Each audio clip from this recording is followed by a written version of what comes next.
Joining us now, Congressman Jim Himes, Democrat of Connecticut, the ranking member of the House Intelligence Committee. He's been briefed on these ceasefire proposals that are now under consideration. Congressman, thanks so much for joining us. These hostage and ceasefire talks, as you and I well know and our viewers know, they've been going on for many months. How close are the parties right now to a potential breakthrough? And do you think that would lower the temperature at college campuses here in the United States? Yeah, well, Wolf, you know, it's always unwise to bet on the success of a deal in the Middle East. Sadly, you know, all too often conflicts there go really very, very poorly. But the president, the secretary of state, the director of CIA, you know, the United States government has really gone to work and put their shoulder to the wheel on trying to get Hamas and Israel, and by the way, not just the U.S., but Egypt and Qatar and others. And the stakes are really pretty high, Wolf. I'm not sure that what happens on the college campuses holds a candle to the stakes in terms of innocent life in Rafah. If a incursion into Rafah can be averted by a deal, that will be a lot of lives saved. You know, if a deal is established, it might be something that could serve as a foundation for a larger peace deal. So there's a heck of a lot at stake.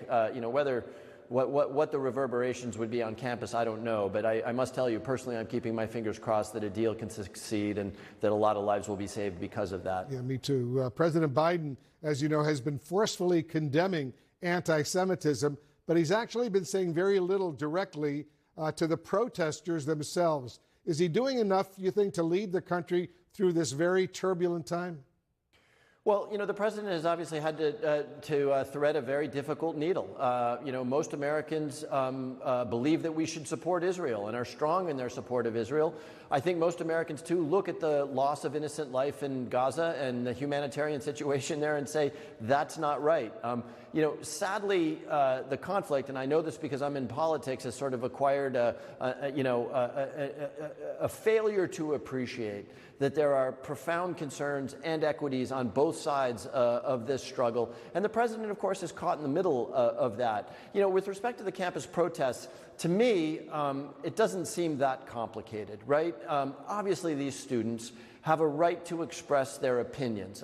You know, we enshrine in our First Amendment people's right to make points, to agitate, to advocate. What you don't have a right to do without consequence, of course, is to break rules and to break laws. And whether you're, you know, the group of people who assaulted the Capitol on January 6th, or a protester who threw a brick through a Starbucks window, or somebody who is illegally trespassing on a faculty, you know, on a university property, there are consequences. Sometimes those consequences are meted out by the law, by the police department. Sometimes they're internal disciplinary. But this used to be embraced, and you'll remember this, Wolf, this used to be embraced by the notion of civil disobedience. Martin Luther King understood that sometimes you had to break the law, but that when you did that, you suffered the consequences, and you did so willingly and knowingly.